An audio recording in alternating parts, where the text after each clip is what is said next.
Vocês viram aí, então, o acalorado debate entre os dois candidatos à presidência da Argentina. Um debate marcado por um tom acima, principalmente, segundo a avaliação de fontes ligadas ao Sérgio Massa, ministro da Economia, de seu opositor Javier Milei.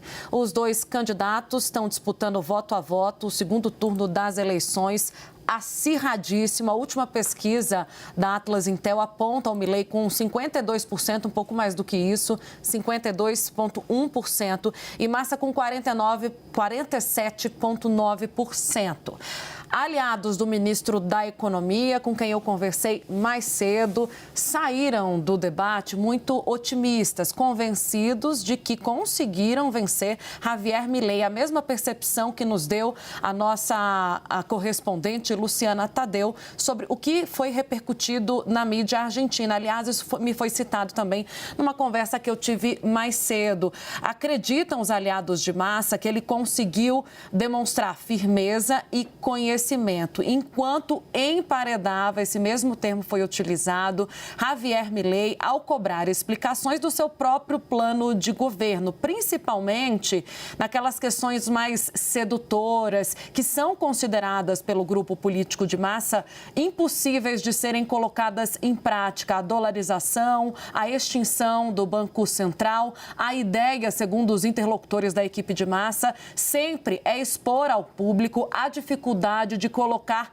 em prática essas questões mágicas, que são tratadas como soluções mágicas por eles. Para aliados de Massa, Javier Milei ficou preso em contradições, subiu um tom acima do nível aceitado pelos seus eleitores. Eles acreditam que o descontrole de Javier Milei ao responder a algumas questões, né, como ele mordeu a isca e acabou demonstrando muita raiva, vocês viram ali em dado momento ele chamando o Massa de mentiroso, isso pode pegar mal com o seu próprio público, que consideram esse tipo de comportamento inaceitável. Essa, aliás, é um ponto de diferença que me aponta uma das pessoas que trabalha na campanha do Massa, da campanha com Jair Bolsonaro, que esse tipo de comportamento para o público que vota, principalmente o de centro-direita, que aposta em Javier Milei como saída, não é aceitável. O grupo de Massa continua focado em manter a rejeição de Milei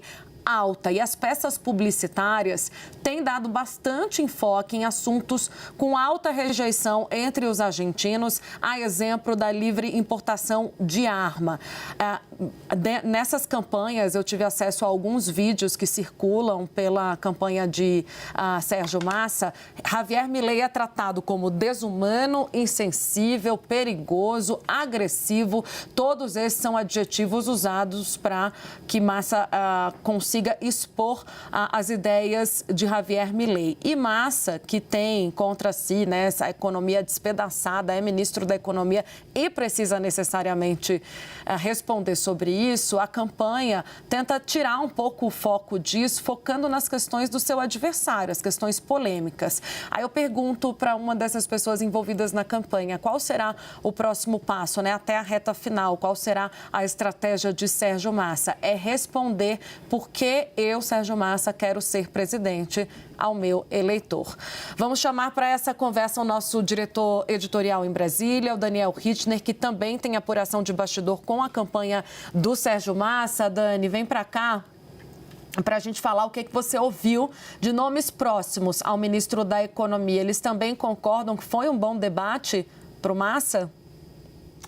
Concordam sim, Tainá, Renata, uma boa tarde para vocês, para todo mundo que acompanha o Bastidores. Essa é uma das vertentes que o pessoal do QG de campanha do Massa, políticos muito próximos de Sérgio Massa, me apontaram nesta manhã. Que Massa conseguiu fugir no debate, como já tem conseguido de resto ao longo de toda a campanha, de um tema muito delicado para ele como ministro da Economia, que é a desorganização econômica da Argentina e a inflação de 140% ao ano. Massa conseguiu fazer isso explorando muito as polêmicas, as controvérsias de Milei. Isso ficou claro naquele trecho do debate, foi logo a primeira interação entre os dois candidatos, um trecho que a gente mostrou, em que Massa encurrala Milei Milei em pontos muito polêmicos. Quando ele pergunta, você vai acabar com o Banco Central? Sim ou não? Você vai privatizar mares e rios ou vai privatizar Vaca Muerta, que é aquela grande jazida de gás na província de Neuquén? Sim ou não? Você vai taxar a educação? Sim ou não? Com isso, Massa tem apostado e conseguido, na avaliação dos seus aliados, encurralar Milei para um campo ali, para uma área ali do ringue, que é muito desconfortável para ele, que são propostas muito polêmicas, que a sociedade argentina tem muita dúvida. Então, para esses eleitores que têm vontade de mudança, mas que têm um certo medo desse candidato, é algo que pode soar importante. Agora, tem um outro ponto também, que esses aliados do Massa me destacaram muito e eu acho até interessante a gente fazer alguma conexão com o Brasil.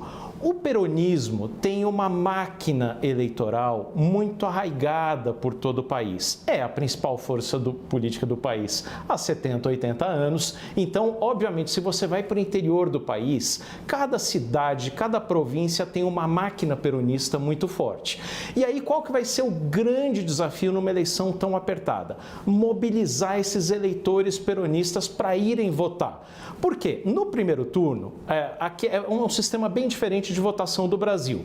Os eleitores argentinos não vão numa máquina eletrônica, eles têm uma boleta que é tudo junto ali. A boleta vem com os nomes do mesmo partido. Então você vota ali no presidente, no governador, numa lista fechada de deputados e em senadores, todos do mesmo partido. E aí, se você não concorda, se você quer votar em um candidato a presidente de um partido e no governador ou deputados de outro partido, você precisa recortar essa boleta. Ninguém costuma fazer isso, certo? Todo mundo vota no mesmo partido de cabo a rabo.